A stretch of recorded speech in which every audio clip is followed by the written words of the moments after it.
you a new parent struggling to get a full night of sleep? Many people tell you that once you become a parent, you will never get a full night's rest again.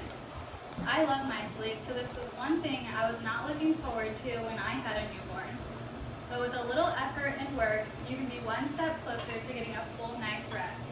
Some people aren't aware of what sleep training is or how to tackle the situation. Today I will discuss the benefits of sleep training, briefly cover some common myths, and hope to persuade you to sleep train your children. So let's begin with the different sleep training methods. Right here are the 5 methods I will discuss. There are 5 methods of sleep training described on babysleepsite.com. The first is fading, and it involves little crying, and it is when you continue to help baby fall asleep, but over time you gradually do less work, and the baby does more work, such as shortening the amount of time you sing to them. The second method is known as the pick-up-put-down method.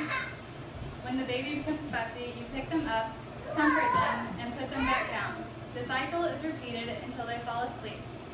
The third method is called the chair method. The parent remains in the room in a chair near the crib, but gives the child little attention, gradually moving the chair further and further away.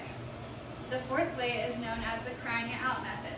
This involves putting your child in the crib awake and not returning to check on the child when they start to cry. The fifth method is called the check and console, and this involves checking on the baby in intervals but never picking them up. All methods have the goal of teaching your child to self-soothe and return themselves to sleep independently. While some of these methods may be criticized, there are actually some beneficial aspects of sleep training. According to an article in Time, some of the benefits to the child include going to sleep easier and being able to stay asleep longer. If they do wake during the night, the child is able to self-soothe and return back to sleep.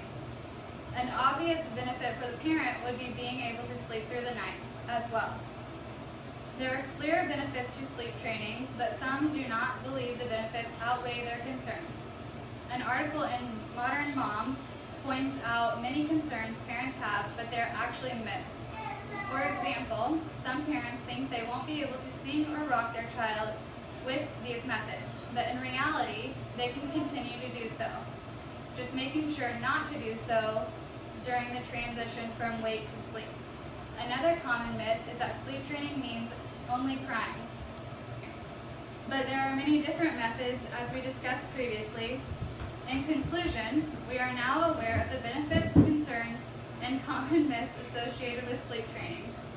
Sleep training is beneficial to the parent and child, allowing them both to get a good night's rest. Teaching your child to self-soothe through training is critical for a positive outcome. I don't know how I would have made it through the first years of my son's life if I had not sleep trained him.